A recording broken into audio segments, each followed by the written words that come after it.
Assalamualaikum warahmatullahi wabarakatuh, siswa-siswi. Pada materi kali ini kita akan belajar muatan bahasa Indonesia untuk tema 1 dengan kompetensi dasar 3.1, yaitu menyimpulkan informasi berdasarkan teks hasil laporan pengamatan yang didengar dan dibaca. Ide pokok disebut juga gagasan pokok atau pikiran utama. Fungsi ide pokok adalah memberikan informasi kepada pembaca, membantu untuk mengembangkan suatu alur tulisan didukung dengan gagasan penjelas.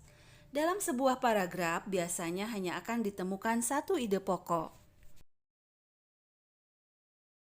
Di mana letak ide pokok?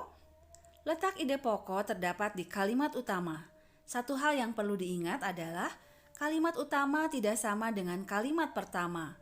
Kalimat utama bisa ada di awal, deduktif, di akhir atau induktif, atau bahkan awal dan akhir atau campuran paragraf. Ciri-ciri ide pokok.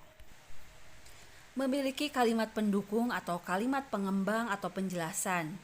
Ada yang mendukung baik itu berupa penjelasan atau alasan yang menguatkannya. Inti dari sebuah paragraf atau pusat pembahasan.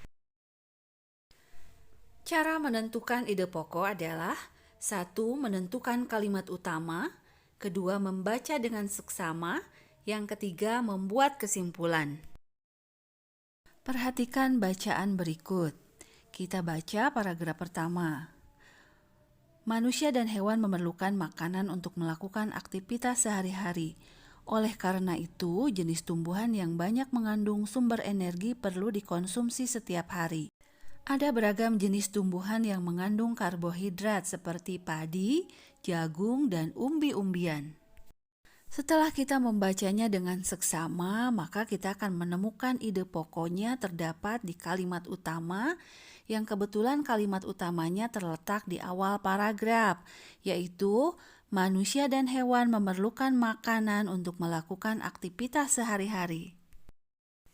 Paragraf pertama juga dapat kita simpulkan, yaitu manusia dan hewan memerlukan makanan. Kita lanjutkan di paragraf kedua. Manusia dan hewan juga memerlukan makanan yang cukup mengandung protein untuk pertumbuhannya, seperti untuk tumbuh tinggi, besar, dan mengganti sel-sel yang rusak dalam tubuh. Ada beragam jenis tumbuhan yang mengandung protein sehingga membuat kita tumbuh sehat. Tumbuhan tersebut adalah kacang kedelai yang terdapat pada tahu dan tempe, kacang tanah, kacang merah, kacang hijau, serta jenis kacang-kacangan lain. Kalau kita perhatikan, ide pokok di paragraf 2 juga terdapat di awal kalimat, yaitu manusia dan hewan juga memerlukan makanan yang cukup mengandung protein untuk pertumbuhannya. Paragraf kedua juga dapat kita simpulkan, yaitu manusia dan hewan memerlukan protein. Kita lanjutkan ke paragraf ketiga. Manusia membutuhkan jenis makanan yang mengandung vitamin. Vitamin diperlukan untuk menjaga kesehatan dan melindungi tubuh kita dari serangan berbagai penyakit.